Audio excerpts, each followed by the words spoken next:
Terima kasih atas kesempatannya yang telah diberikan pada kami. Jadi dari kelompok kami ingin mempresentasikan tentang rancangan bangun sistem e-learning sebagai sarana pembelajaran. Kelompok kami terdiri dari 5 orang, yaitu ada Filipi Karnivo, ada saya sendiri Petra, ada Alvanis, ada Michael Owen, dan juga ada Panji. Di bagian analisis struktur jurnal ilmiah akan dijelaskan oleh Filipi Kartivo. Silakan Filipi Kartivo. Baik, terima kasih kepada moderator. Di sini saya akan menjelaskan tentang analisis struktur jurnal ilmiah. Yang pertama ada identitas jurnal. Adapun jurnal ilmiah kami yang analisis dengan identitas sebagai berikut. Judul jurnal kami yaitu Rancang Bangun Sistem E-Learning sebagai Sarana Pembelajaran. Penulis Sandra Jekurianti, MKOM, penerbit Jurnal Khatulistiwa Informatika, tahun terbit 2016, jumlah halaman jurnal sendiri 9 halaman.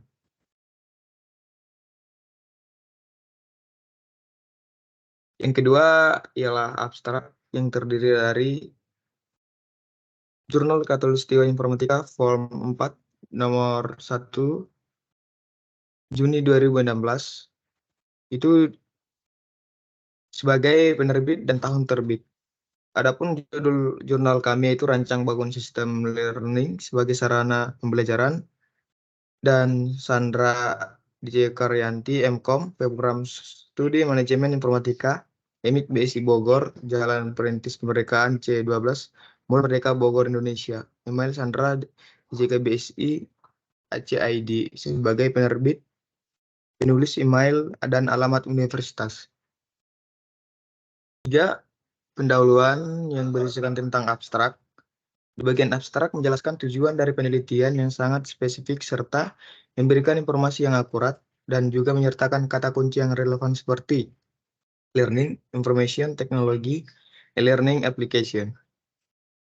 Di bagian pendahuluan ini menjelaskan apa menjadi latar belakang dari penelitian ini dilakukan, masalah yang sedang dihadapi di dunia pendidikan, dan juga perkembangan sistem pendidikan yang akan dikembangkan menggunakan teknologi guna mempermudah siswa dalam belajar. Pendahuluan ini juga berisikan informasi mengenai pentingnya perkembangan teknologi yang harus dikembangkan dalam dunia pendidikan sekarang ini. Di bagian kajian literatur ini berisikan tentang definisi e-learning, tentang pendapat-pendapat para ahli tentang e-learning, cara penggunaan e-learning di dunia pendidikan, kelebihan, karakteristik learning, dan definisi website yang akan digunakan. Di bagian metode penelitian, menguraikan tahapan-tahapan pelaksanaan penelitian, pengumpulan data, dan teknik analisis data yang akan digunakan.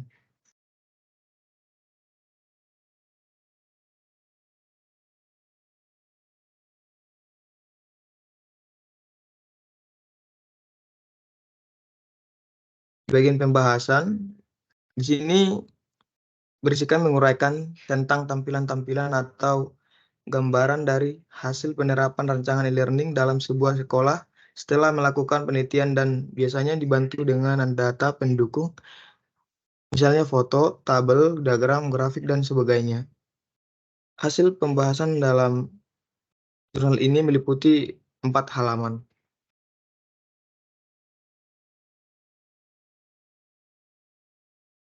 Dan di bagian penutup berisikan tentang menjawab semua ataupun kesimpulan dari berbagai permasalahan di dalam penelitian yang sedang dibahas. Dan juga di bagian daftar pustaka, daftar pustaka ini merupakan daftar dari berbagai rujukan atau referensi yang kemudian digunakan dalam jurnal ilmiah tersebut. Dalam jurnal ini terdapat 11 daftar referensi yang digunakan sebagai rujukan jurnal. Baik, sebelum itu, saya akan menjelaskan kedalaman isi jurnal ilmiah. Pada bagian awal ini, atas halaman tercantum identitas dari jurnal. Dan pada bagian abstraknya, menjelaskan tentang e-learning sebagai media yang bermanfaat bagi siswa, di mana e-learning adalah metode pembelajaran yang memanfaatkan perkembangan teknologi dengan menggunakan perangkat elektronik yang terhubung dengan internet menjadi sarananya.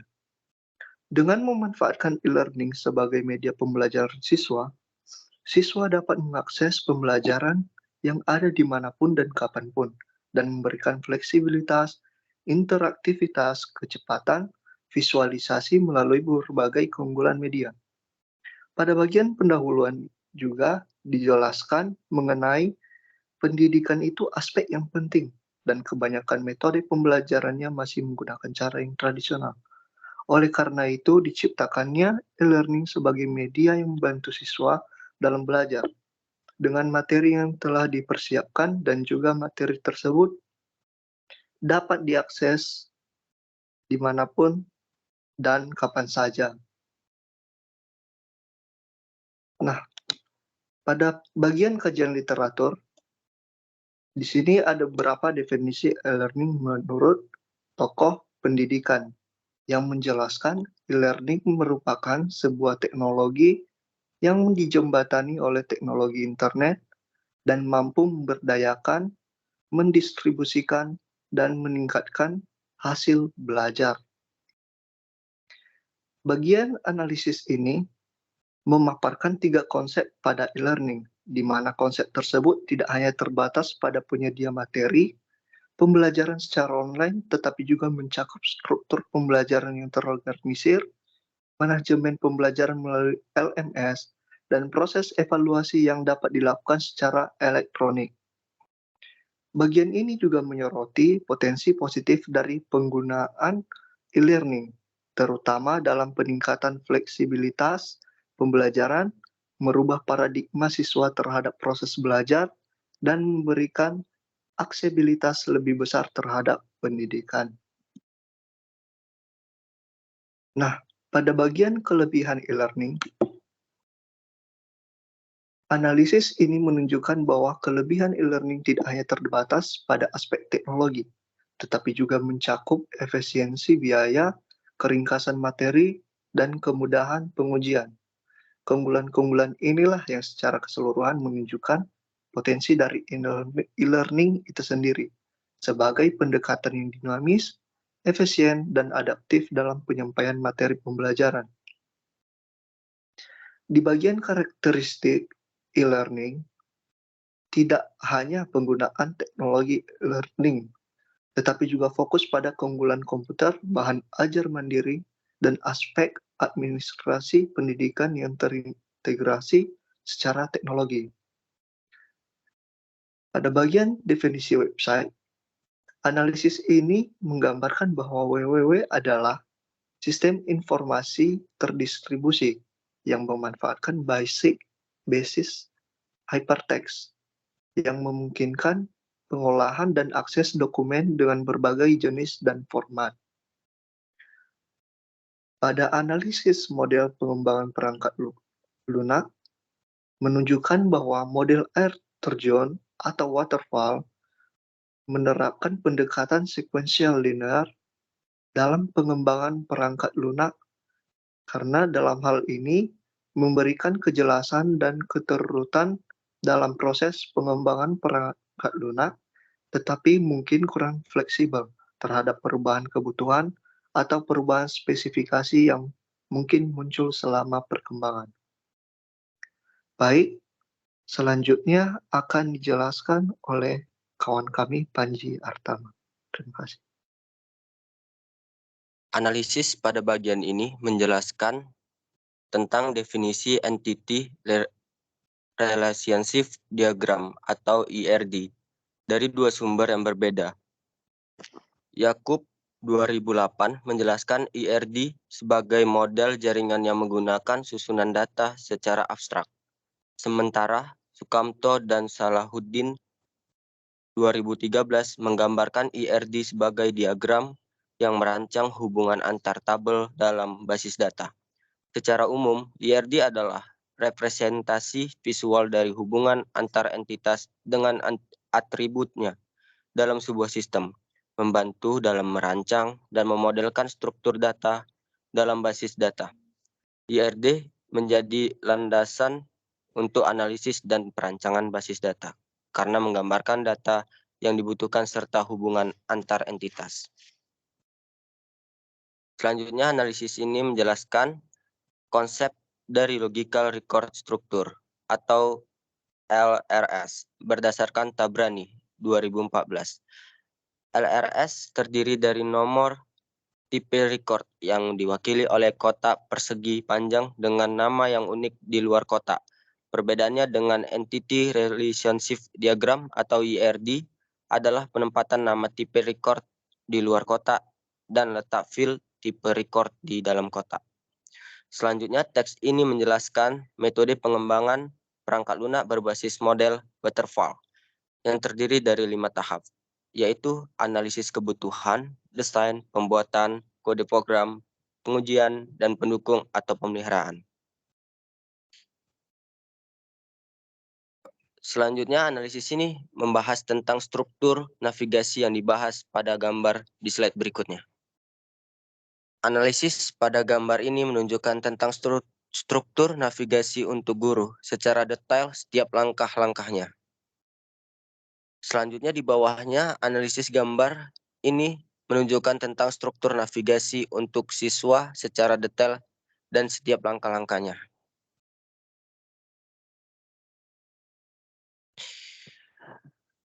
Selanjutnya, analisis gambar ini menunjukkan tentang diagram entity relationship diagram, di mana diagram tersebut untuk melihat hubungan antar tabel dalam basis data. Analisis gambar ini tentang logical relational struktur, di mana gambar tersebut menunjukkan kelas masing-masing tabel yang terhubung. Oke, selanjutnya akan dijelaskan oleh Michael Owen. Pertama, yaitu halaman utama guru, menjelaskan tentang halaman utama untuk guru yang berisi berupa beberapa menu atau link yang berkaitan dengan pengelolaan informasi terkait proses pengajaran. Menu-menu yang meliputi 1. Data siswa, akses ke informasi siswa, termasuk data pribadi dan nilai. 2. Data materi, pengelolaan materi pelajaran, seperti rencana dan sumber belajar. 3. Data soal, akses dan manajemen soal ujian atau latihan. 4. Profil saya, informasi dan pengaturan profil guru. 5. Opsi untuk logout dari halaman atau aplikasi. Pada paragraf kelima, yaitu halaman guru data sosial, menjelaskan fungsionalitas dari halaman guru data soal. Pada halaman ini, guru memiliki kemampuan untuk melakukan 2 tindakan utama, yakni pertama, upload data soal, di mana guru dapat mengunggah data soal ke data sistem. Ini mencakup berbagai jenis soal yang relevan dengan materi pengajaran yang bersangkutan, seperti soal ujian dan latihan. Kedua, menghapus data soal. Guru juga dapat menghapus data soal yang telah diunggah sebelumnya. Ini memberikan fleksibilitas dalam mengelola materi pengajaran, memungkinkan guru untuk memperbarui atau mengganti soal-soal tertentu. Dengan demikian, halaman ini menyediakan guru dengan alat untuk mengelola dan memodifikasi kumpulan data soal terkait dengan materi pelajaran mereka. Pada paragraf ke-6, halaman utama siswa, di mana menjelaskan tentang halaman utama untuk siswa yang mencakup beberapa menu atau link berikut. Pertama, unduh materi, di mana menu yang memungkinkan siswa untuk mengunduh materi pembelajaran yang mungkin diberikan oleh guru.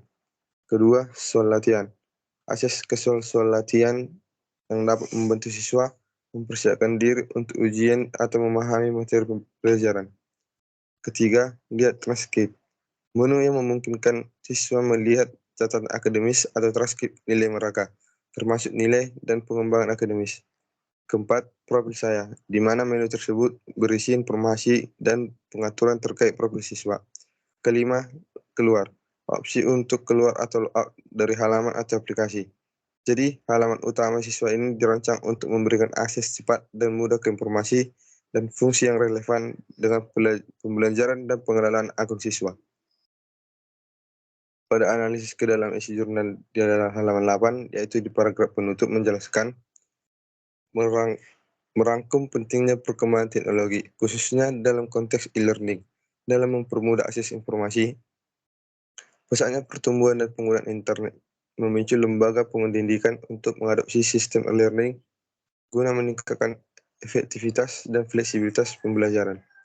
Penggunaan e-learning diharapkan dapat meningkatkan interaksi antara guru dan siswa dengan memberikan fleksibilitas dalam waktu dan pembelajaran.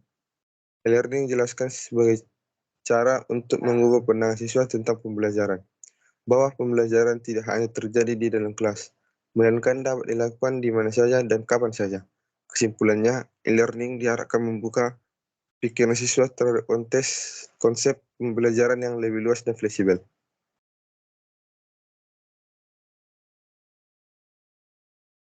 Pada analisis ke dalam isi jurnal di halaman 9, yaitu dalam paragraf daftar pustaka, mencantumkan sumber-sumber yang digunakan dalam penulisan jurnal atau laporan.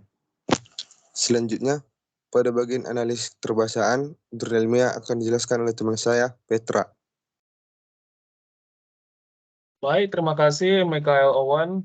Saya akan di sini membacakan analisis yang keterbacaan EYD jurnal ilmiah yang itu pada halaman 1 dan halaman 2. Jadi bisa kita lihat di sini ada kata bahasa asing yang seharusnya dimiringkan. Ada kata assessment yang harusnya assessment gitu.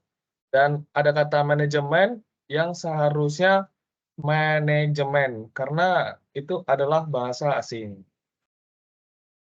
Ada juga kata yang menurut L yang seorang ahli itu salah karena itu membuat ambigu. Yang seharusnya menurut L Jokoro. Kata learner terdeteksi itu bahasa asing yang seharusnya dimiringkan yang menjadikan learner. Kesalahan pada kata penguasaan yang kelebihan satu huruf hanya yang seharusnya penguasaan. Pada halaman ketiga dan 4 bisa kita lihat kata ini seharusnya yang bisa kita lihat terdapat bahasa asing yang seharusnya dimiringkan. Ada kata dosen yang seharusnya menjadi dosen. Ada kata e-learning yang seharusnya e-learning dan harusnya juga dimiringkan. Dan juga ada kesalahan imbuhan yang seharusnya imbuhan menspesifikan, bukan mespesifikan. Ada kesalahan penulisan pada kata classic yang seharusnya klasik dan harusnya dimiringkan karena bahasa asing. Dan juga bisa kita lihat ada kesalahan penomoran pada metodologi penelitian yang seharusnya menjadi urutan ketiga, karena urutan kedua itu kajian literatur. Pada halaman 5 dan 6, bisa kita lihat yang bagian kata energy relationship diagram yang harusnya dimiringkan, karena itu adalah bahasa asing. Pada halaman 7 dan 8, bisa kita lihat ada kesalahan penulisan yaitu pengguna